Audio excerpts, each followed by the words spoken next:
सबने कहा कि हनुमान जी जिस कार्य के लिए आए हैं प्रभु करना होगा। वो लगता है तुलसीदास के विषय में ही आए होंगे। तो भगवान ने जब जाना बताया उन्होंने कि प्रभु मैं विनय पत्रिका लाया हूँ, इस पर आप साइन कर देंगे तो कलयुग मान जाएगा। तो कहे ठीक है हनुमान जी आप लाइए। उस विनय पत्रिका को रख लिए। कहे हनुमान जी एक काम करिए, आप तुलसीदास को यहाँ लाइए।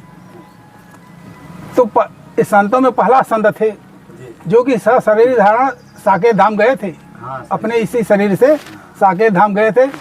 अब भगवान ने उस विनय पत्रिका पर साइन किया और तुलसीदास को ही पकड़ाया कि तुलसीदास ले लीजिए। तो और जगह तो पहचान नहीं पाए, लेकिन यहाँ न पहचाने की प्रश्न नहीं है। साकेत धाम स्वयं गए तुलसीदास जी। तो तुलसीदास की महिमा है, चित्रकूट की महिमा है गुरु जी। वाल्मीकि जी के अवतार थे, कोई साधारण महापुरुष नहीं। तो महाराज जी ने सत्य कहा कि जो महापुरुष होते हैं, तुलसी कबीर रैदास जो उच्चकोट के संत है, सब जो भगवान के धाम गए। और वो तो वाल्मीकि जी के अवतार थे, कोई छोटे मोटे वाल्मीकि वो तुलसीदास जी थे नहीं।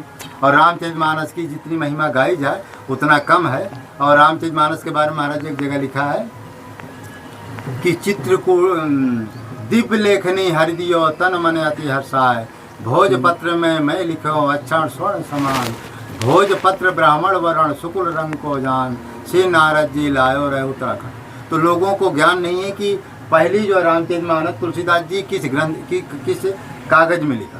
तो उसमें लिखा भोजपत्र में मैं लिखो, जो वो भोजपत्र पहली रामचरितमानस भोजपत्र में लिखी गई। और अक्षर स्वर्ण समान, जो अक्षर थे वो सोने के थे। कलम किसने दिया है? भगवान शंकर जी ने कलम लाई थी। भाई दिव्य रामायण लिखना कोई हरी गहरी रामायण थोड़े लिखना। दिव्य लेखनी हरिदियो तन और भोजपत्र ब्राह्मण व शुक्ल रंग को श्री नारद जी लाए। उत्तराखंड से वो भोजपत्र नारद जी लाए थे।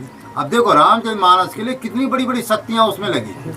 और हनुमान जी बगल में बैठ करके रामचरितमानस को लिखवाते थे और राम नाम। तो कुल मिलाकर के ये रामचरितमानस जैसा ग्रंथ जो है आज तक तीनों लोकों में न हुआ है न होगा।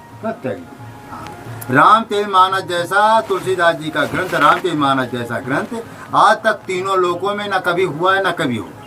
क्योंकि उसमें हनुमान जी बैठ करके लिखवा रहे हैं, लेखनी किस दे रहे हैं? भगवान शंकर जी दे रहे हैं। नारद जी उत्तराखंड से भोजपत्र ला रहे हैं। किसी ग्रंथ में ऐसा नहीं आती आज तक महाराज जी कोई भी ग्रंथ रचना की गई है इतना देवी देवता इंटरेस्ट नहीं लिए हैं। व्यास जी मैंने 18 पुराण लिखे हैं, लेकिन अपनी कलम से लिखे हैं। कोई नारद जी नहीं उनके लिए मैंने लेखनी और भोजपत्र लाया हूँ। तो इसलिए रामचरितमानस उसमें लिखा 3.5 कोट तीरथ बस है। और रामचरितमानस 3.5 कोट तीरथ बसते। राम सिया सुरमुनि ऋषिवासा, राम जी सीता जी लक्ष्मण सारे देवी देवता इस रामचरित